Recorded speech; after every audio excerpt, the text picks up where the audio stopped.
मित्र हैं, हम सब साथ में पढ़े हैं, साथ में आगे बढ़े हैं और मालिक ने हम सबको यहाँ तक पहुँचाया है, इस काबिल बनाया है। आप सबके सामने दो तीन छोटी छोटी बातें रखूँगा क्योंकि शिक्षक दिवस है। शिक्षकों की कुछ जिम्मेदारियाँ, कुछ जवाबदारियाँ हैं। आज गूगल का और एआई का ज़माना है, तो हमारे लिए ये बात तो बिल्कुल ख़त्म हो गई कि गांधी जी का जन्म कब हुआ, उनकी माता का नाम क्या था, उनके पिता का नाम क्या था, कौन से देश की राजधानी क्या है और कहाँ पे क्या है, कहाँ पे क्या नहीं। आज ज़रूरत है नैतिकता सिखाने की, आज ज़रूरत है व्यावहारिकता सिखाने की, आज ज़रूरत है बच्चों को एक अच्छा नागरिक, एक अच्छा इंसान बनाने की। तो आप एक अच्छी डिग्री हासिल करें या ना करें, आप किसी सरकारी नौकरी में जाएं या ना जाएं, लेकिन ज़्यादा ज़रूरी ये है कि आप एक अच्छा इंसान जरूर बनें।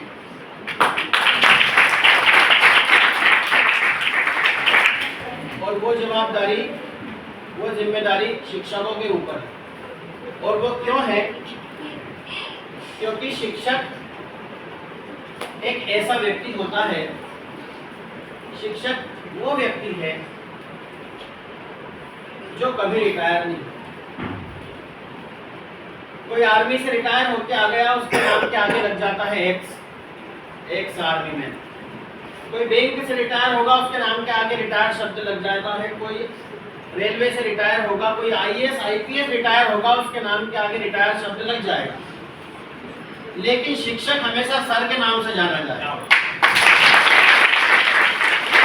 किसी गली से गुजरता हूँ, भगवत सर किसी भी गली से गुजरते हो, अर्जुन सर किसी भी गली से गुजरते हो और उनको पहचानने वाले कह देंगे कि राहुल सर निकले थे, भगवत सर निकले थे, फारूक सर निकले थे। तो टीचर कभी भी रिटायर नहीं होता है, उसका ओहदा हमेशा बरकरार है। दूसरा,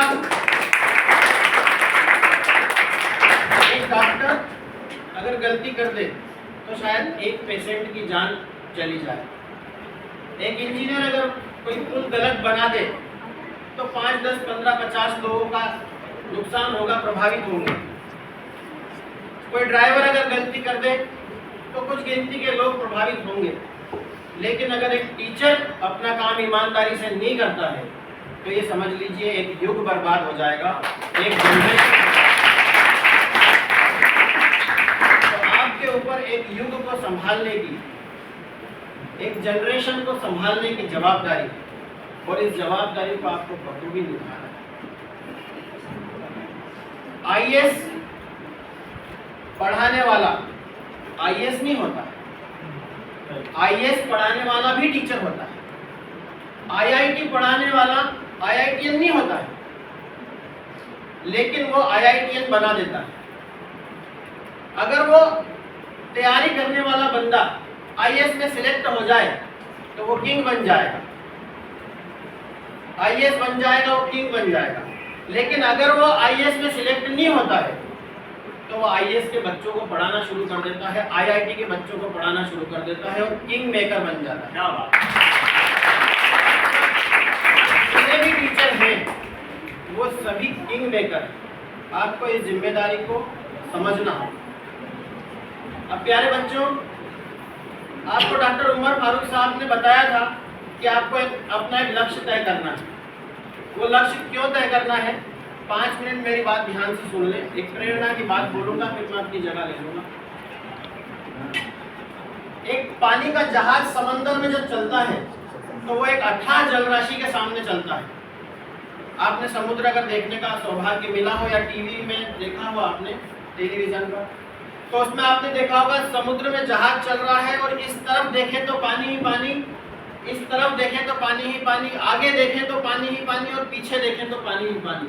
चारों ओर अथाह जलराशि में जब उस समंदर में जहाज चलता है तो उसको रास्ता कौन दिखाता है? कौन दिखाता है उसको रास्ता? उस जहाज में एक डिवाइस लगा होता है जिसे कंपास कहते हैं। वो डिवाइस, वो दिशा सूचक उस जहाज को रास्ता दिखाता है कि अब आपको इतने डिग्री नॉर्थ में चलना है, अब आपको इतने डिग्री साउथ में चलना है, तब जाकर के आप अपने डेस्टिनेशन पे, बंदरगाह पे पहुंच जाओ। अगर मान लीजिए वो जो डिवाइस है, वो दिशा सूचक है, अगर खराब हो जाए या अपना काम करना बंद कर दे, तो ऐसी परिस्थिति में क्या होगा? ऐसी परिस्थिति में वो जहाज अपना रास्ता भटक जाएगा। थोड़ी देर इस दिशा में चलेगा, फिर उसे रास्ता नहीं मिलेगा, फिर थोड़ी देर इस दिशा में चलेगा, फिर उसे रास्ता नहीं मिलेगा, फिर थोड़ी दूर आगे जाएगा, फिर उसे ऐसा लगेगा मैं गलत आ गया, फिर थोड़ी देर में बाद पीछे जाएगा। वो घूम घूम कर गोल गोल घूम घूम कर अपना सारा फ्यूल, सारा ईंधन खत्म कर देगा।